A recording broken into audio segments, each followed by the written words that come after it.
Something unusual and unexpected has been happening behind the scenes at Joyce Meyer Ministries, and it has left many people confused and worried.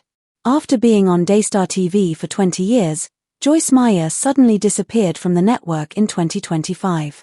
The official explanation was kept quiet, but leaked internal papers suggest that the situation is more complicated than anyone first believed.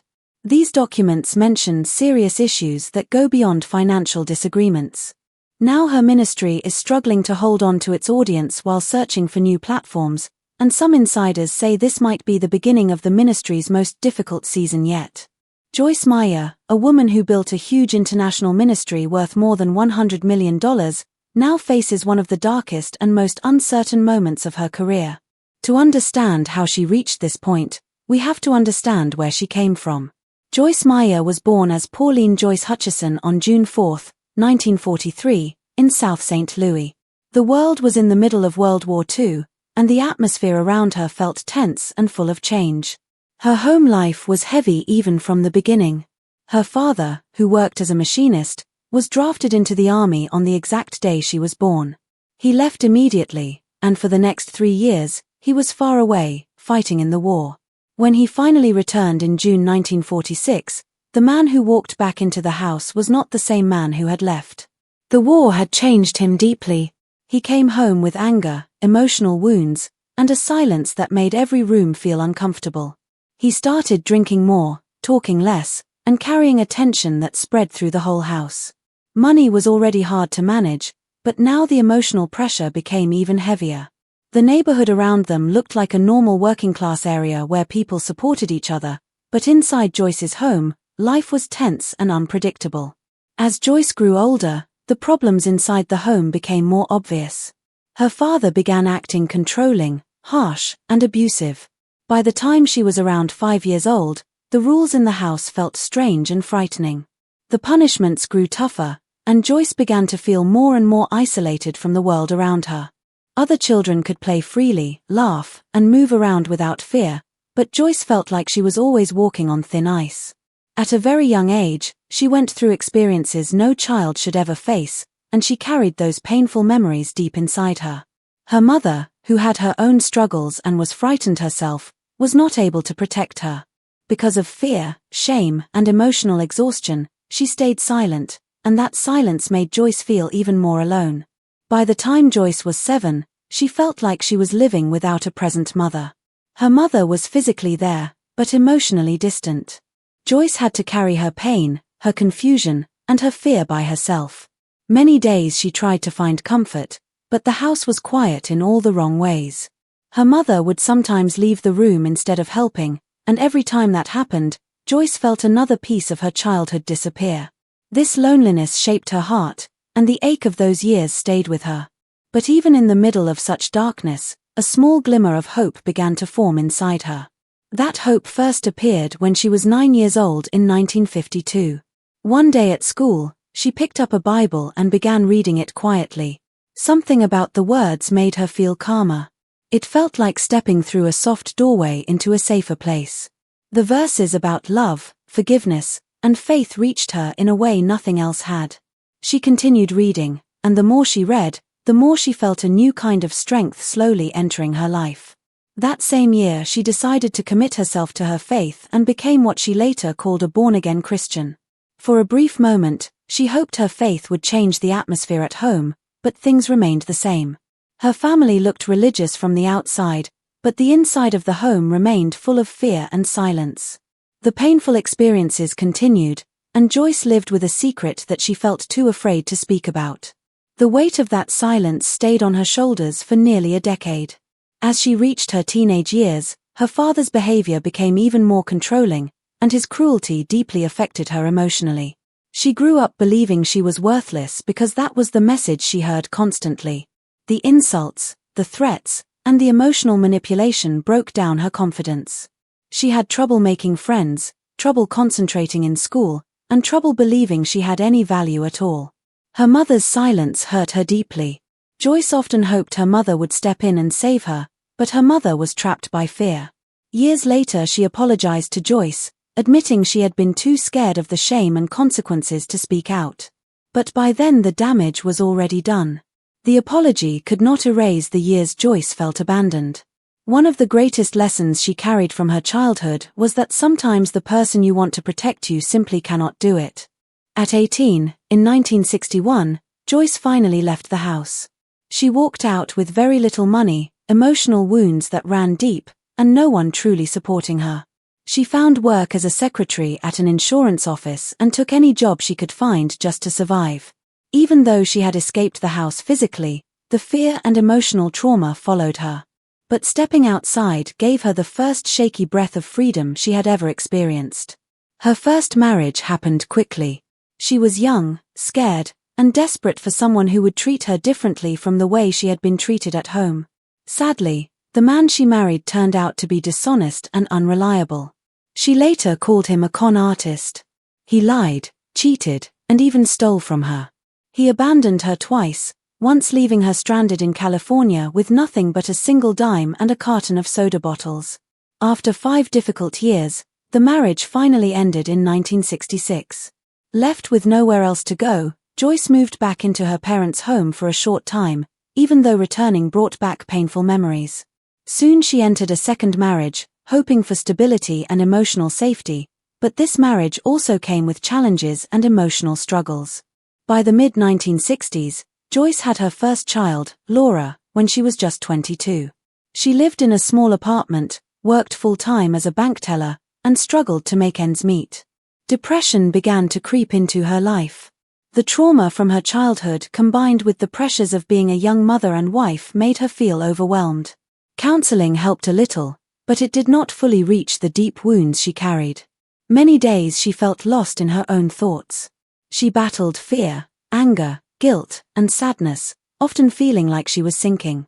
Even then, small pieces of hope began to return to her life through faith. It took years for her to reconnect with that inner strength she had felt when she was a child, but slowly she began finding her way back to prayer and spiritual comfort. Those small steps became the early foundation for the ministry she would later build. When Joyce was 33 in 1976, something happened that changed her forever. She was driving to work early one morning, feeling tired, frustrated, and emotionally drained. She prayed the way she often prayed during stressful times. But this time she felt something different. She later described hearing her name being called 3 times, clearly and personally. The moment filled her with a sense of presence she had never experienced before. It startled her, but it also gave her a feeling of peace and clarity. Even though she had been a Christian since she was 9, she had spent many years feeling spiritually empty and going through the motions. But this moment felt like a turning point. She said she went home that day feeling overwhelmed by a sense of God's presence, and that feeling stayed with her. It changed the way she prayed, the way she thought, and the direction she wanted her life to go. Not long after this, she began taking her faith more seriously. She started small gatherings, meeting with a few co-workers during their lunch breaks to read the Bible and talk about life. She asked her pastor for guidance, and he recommended a Thompson Chain Reference Bible. She opened it to the Book of John and began teaching from there. What began with about 25 or 30 people slowly grew. People appreciated her honesty and the way she talked openly about real-life problems. She spoke about her own struggles, her healing process, and the lessons she was learning. Her honesty made people feel understood. Soon her small group became a weekly gathering, and people kept coming even through snow, rain, or bad weather. Eventually, the group grew so much that she added another Bible study on Thursday afternoons at a friend's house, and that meeting continued for 5 years. Her lessons were simple, practical, and connected to everyday life, which made people return week after week. By the early 1980s, Joyce and her husband joined Life Christian Center in Fenton, Missouri. It was a small and struggling church with only around 30 members. Joyce started a women's Bible study in her home and expected only a few women to show up, but her teaching soon attracted many more people than she ever imagined. That small beginning would one day grow into a worldwide ministry, but at the time Joyce had no idea how far her journey would eventually take her. Instead of just a few women showing up, 115 people attended Joyce Meyer's first Bible study meeting. It quickly grew, and within a short time, 500 people were coming every week. Pastor Rick Shelton noticed her energy, her sincerity, and the way she connected with people. He invited her to speak on Sundays, and her personal story of overcoming childhood trauma touched people deeply. In 1980, he officially ordained her as an associate pastor, which was very rare for a woman at that time. She began counseling people carrying emotional wounds similar to those she had experienced herself. She also helped lead a 15-minute radio segment with Pastor Shelton, discussing emotional healing through scripture. That small show became the seed for something much bigger. In 1983, at the age of 40, Joyce launched her own radio program, called Life in the Word. It started on just one station in St. Louis, but it quickly spread to 6 stations across the Midwest, reaching listeners in cities like Chicago and Kansas City. People were drawn to her because she spoke openly about the pain and struggles she had endured. She did not hide the hardships of her past. She spoke honestly about fear, shame, and emotional wounds, and how she had learned to live again despite them. The program lasted only 15 minutes, but it had a powerful effect on listeners. By 1984, her ratings had increased by 50%. For many, especially women who had been through abuse or trauma, those 15 minutes felt like someone finally understood them. People wrote to her, saying they felt seen for the first time in their lives. Joyce shared the challenges of her past not to shock people, but to show that healing was possible and that they were not alone. By the mid-1980s, she received hundreds of letters every week from people asking for counseling, prayer, or just reassurance that they could get through another day. Her courage and openness encouraged many Christians to speak about trauma for the first time. By 1985, the demand for her work had grown so much that it became impossible to continue as an associate pastor while running her radio ministry. She resigned from her church role and officially founded Life in the Word as an independent non-profit ministry. Initially, she operated it from her home, supported entirely by donations from listeners, which totaled about $50,000 a year in the beginning. The ministry grew quickly. Joyce hired staff and brought her husband, Dave, on board as the business manager.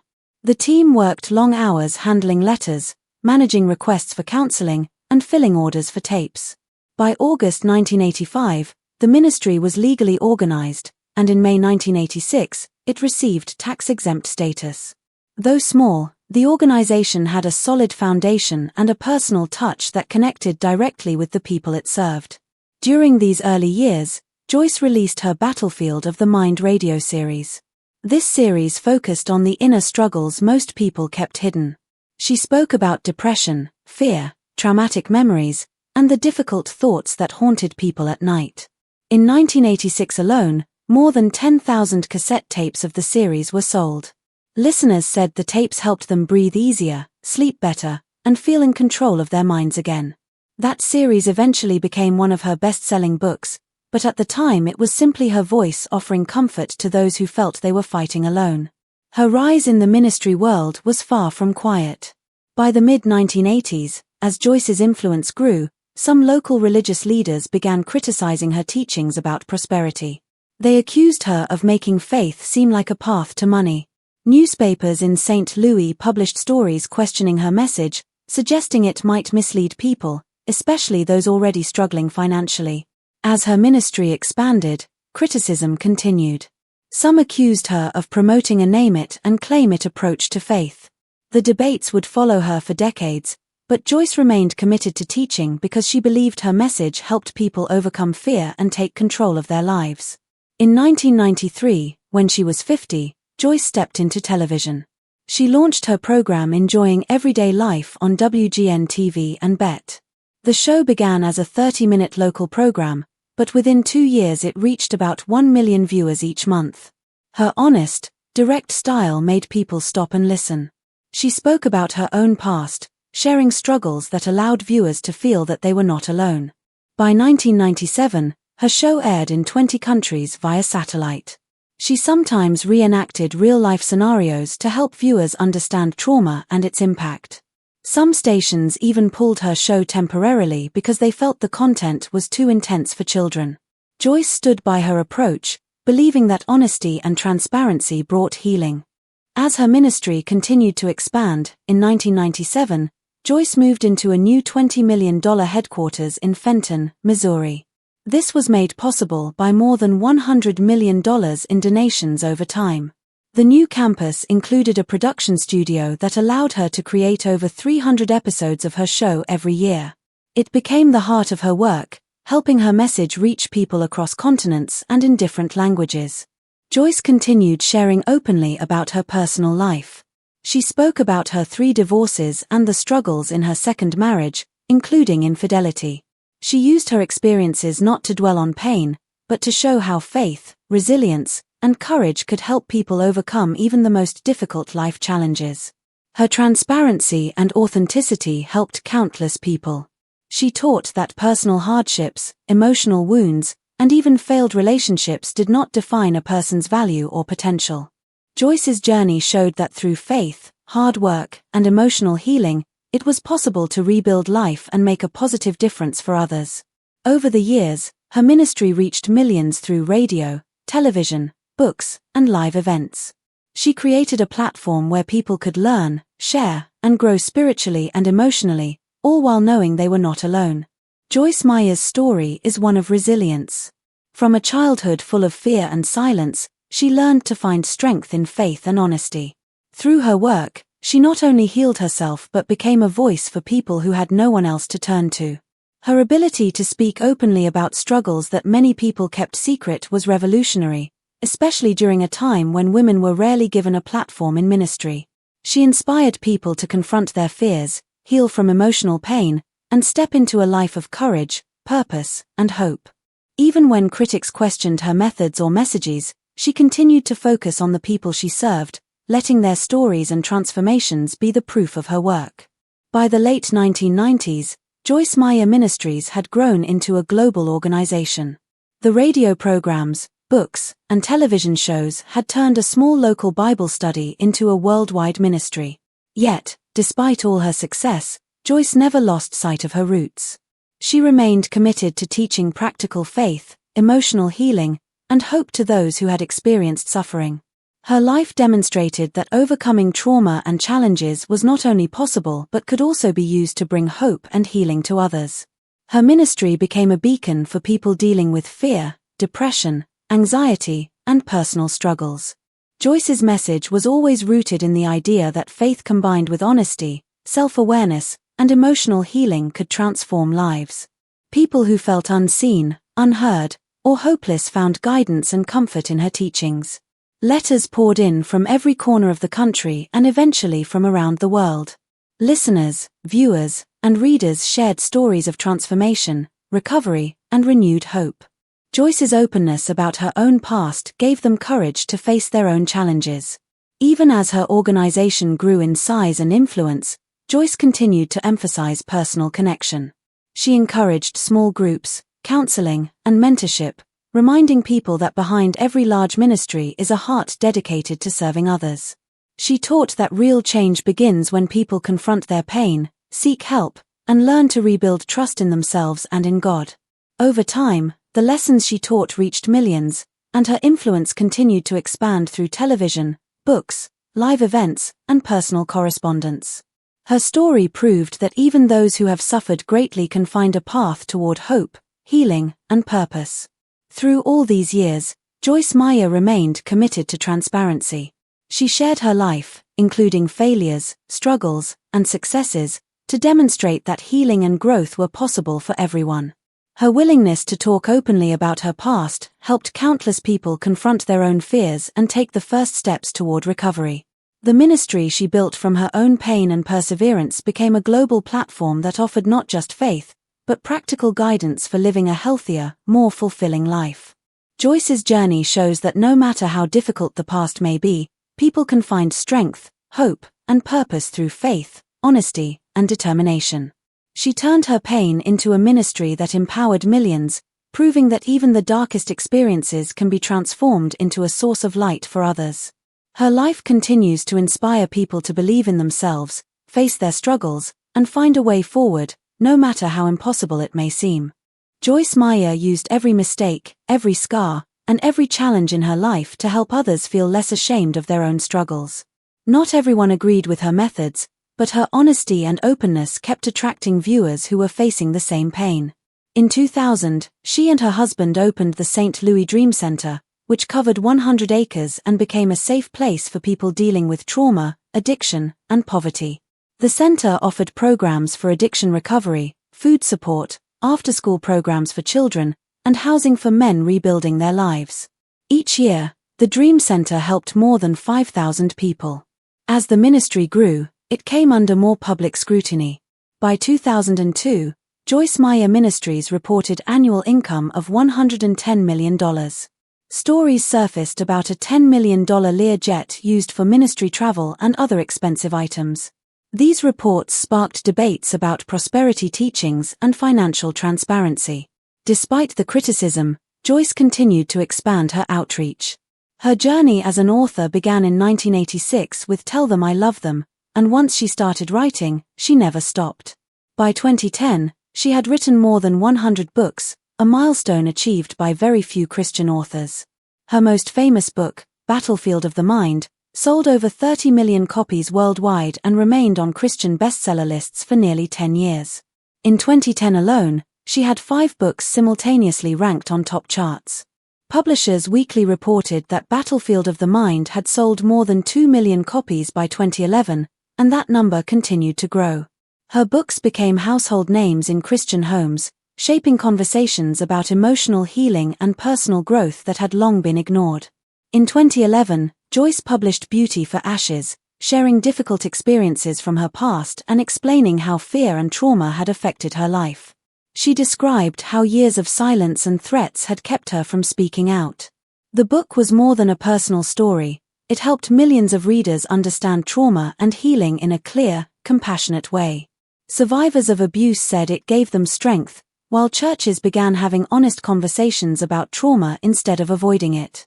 Her ministry expanded beyond teaching and books. By 2010, Joyce Meyer Ministries reported assets of $110.5 million. After the Haiti earthquake that year, which killed more than 200,000 people, the organization distributed $5 million worth of food, water, and medical supplies to nearly 50,000 survivors. They also built hundreds of homes in Miracle Village to give families permanent shelter. These projects demonstrated the ministry's impact, but they also raised questions about financial accountability. In 2009, the ministry joined the Evangelical Council for Financial Accountability, which required strict audits and public transparency. Reports showed that more than 90% of ministry funds went to outreach and charitable work. Some controversies persisted, such as a widely publicized $23,000 marble commode, which became a symbol for critics questioning the ministry's spending. Over time, Joyce Meyer Ministries implemented reforms, adjusted salaries, and improved transparency. In 2012, the Women Arise conference in St. Louis drew nearly 20,000 women. Joyce spoke openly about surviving abuse in her first marriage and shared how her second husband, Dave, helped her recover emotionally. The event encouraged honest discussion about abuse, with survivors sharing their stories and counselors providing real advice. Her ministry continued expanding its humanitarian work. In 2015, she partnered with International Justice Mission to fight human trafficking, helping rescue over 1,000 victims through raids, legal aid, and safe housing. Joyce often said her own past shaped her desire to protect others. Between 2015 and 2020, her ministry quietly funded 100 adoptions for children who had survived abuse, covering legal fees, counseling, and support for adoptive families. Many of these stories remained private, but each represented a new beginning for a child who had suffered. At the same time, Joyce faced criticism. In 2003, the St. Louis Post-Dispatch reported that she earned $900,000 a year and her husband $450,000, with donations funding multiple homes and expensive furnishings. Questions arose about how a ministry with over $100 million in annual donations could justify such spending. In 2007, Senator Chuck Grassley launched an investigation into Joyce and 5 other televangelists, focusing on private jets, foreign accounts, and luxurious expenses. Joyce Meyer Ministries spent about $100 million annually, but it was one of only 2 ministries that fully complied with the investigation. No illegal activity was found, though the scrutiny pushed the ministry to strengthen oversight and public transparency. Further controversies arose when audits revealed $500,000 had been spent on cosmetic procedures for staff in 2005, which critics questioned. Joyce's book royalties and earnings, while significant, were also scrutinized. By 2010, she earned about $30 million from book profits, although her salary had dropped to $250,000. Some considered this self-enrichment, while others saw it as fair compensation for her personal work. Despite fluctuations in donations and temporary cuts to some outreach programs, the ministry implemented reforms, publishing annual financial reports and establishing a board mostly independent from Joyce or her husband, improving accountability. In 2024, a new challenge emerged. Journalist Julie Roy reported that Joni Lamb, president of Dayar Television Network, had ignored reports of sexual abuse affecting her granddaughter between 2020 and 2021. Internal documents and family sources suggested warnings had been dismissed. Joyce had aired her program on Dayar for nearly 20 years. In January 2025, she paused her broadcasts there, citing the network's failure to respond to serious allegations. Her own experiences made this issue deeply personal, and many saw her decision as a strong moral stand. She waited for law enforcement to handle the situation before resuming public ministry. After leaving Dayar, Joyce shifted her program to TBN, Lifetime, and YouTube. These platforms allowed her to reach over 500,000 viewers daily. She lost about 10% of her former audience but gained new, younger viewers online. YouTube allowed her to host live Q&A sessions, daily devotionals, and interactive discussions. By late 2025, her programs were well established on TBN and Lifetime, while her online presence continued growing.